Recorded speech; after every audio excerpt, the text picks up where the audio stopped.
All right, let's dive right into this explainer. Today, we're unpacking a really rigorous technical critique of cybersecurity and distributed energy resources. Specifically, we're looking at an analysis by I-3 regarding Japan's new JC-STAR mandate for grid-connected devices, things like solar panels and wind turbines. It's a pretty fascinating look at the difference between just feeling secure and actually being secure. Here is our roadmap for today. We're covering the new cybersecurity mandate, points versus boundaries, the static certification trap, safety as a system property, the load equivalence alternative, and finally, some big open questions for policymakers. So part 1, the cybersecurity mandate and introducing JC-STAR. To secure our massive new IoT energy grids, Japan is rolling out a minimum standards certification label, JC-STAR. It's meant to enforce basic security, like eliminating default passwords or making sure software can actually be updated. But the critique we're looking at asks a pretty bold question. Does relying strictly on a static label just create a dangerous illusion of safety in a grid that's constantly changing? Which brings us to Section 2, Points versus Boundaries. Where exactly do we draw the line? This is where the geometry of network defense gets fascinating. We have a massive structural gap here. On one hand, you have the trust boundary, the actual technical front line between the Wild West of the internet and a closed power network. On the other hand, the regulations heavily focus on a certification boundary, which is just checking off individual internal devices. It's literally like putting a heavy-duty military-grade vault door on your bedroom, but leaving the front door and all the windows to the house wide open. And there's a really glaring mismatch in the government's own policy materials. For wind power, the mandate actually gets it right.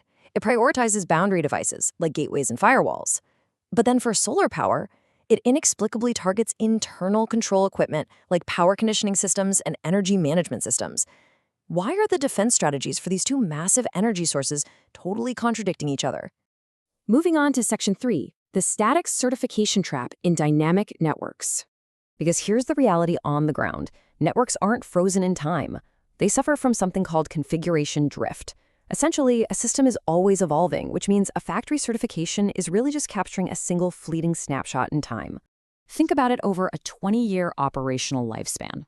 Operators are going to add Wi-Fi for convenience, right? They'll swap out broken switches, spin up new VPNs for remote monitoring, or a tech might just plug in an uncertified maintenance laptop. Before you know it, a perfectly certified product is operating in an entirely uncertified, unpredictable environment. And the source hits the nail on the head here. You literally cannot continuously prove a negative. It is logically impossible to guarantee that absolutely no uncertified devices have ever touched that network over 2 decades. Building a grid defense on the promise of certified devices only is basically building a house of cards. Let's look at Section 4, Safety as a System Property, moving beyond just individual products. There's a really profound idea presented by I-S3 here. Safety is not a product attribute. It's a system attribute. You can't just slap thousands of individually certified components together and assume the grid is safe if the underlying architecture connecting them is fundamentally flawed. Actually, standardizing everything through regulation can completely backfire. Imagine thousands of solar plants using the exact same certified firmware, the exact same cloud APIs, and the exact same gateways. You're inadvertently making a hacker's job a breeze. It creates this massive, homogeneous attack surface, where finding just one single vulnerability lets an attacker automate a widespread blackout. Efficiency in defense suddenly flips into efficiency in attack. Plus, there is a massive blind spot here: load side asymmetry. The policy is hyper-focused on generation, like solar panels, but it mostly ignores the incredibly severe risks of hacking thousands of connected EV chargers or home water heaters or commercial AC units. If a bad actor synchronously cranks up thousands of EV chargers all at once, that sudden massive spike in demand could crash the grid just as easily as taking a power plant offline. All right, Section 5, the load equivalence alternative and physical separation.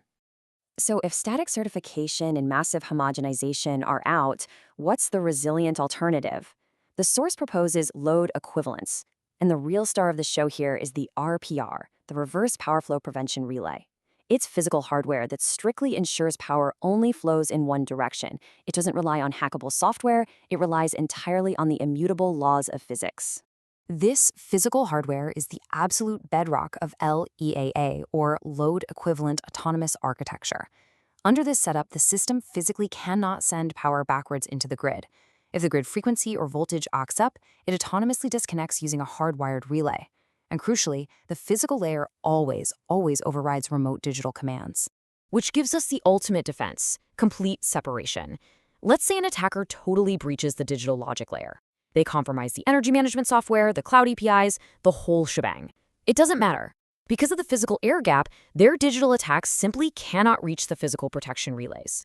Hackers can do a lot of things, but they cannot rewrite the laws of physics.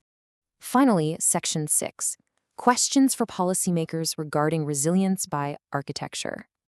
To wrap things up, the critique throws down a gauntlet of open questions for policymakers.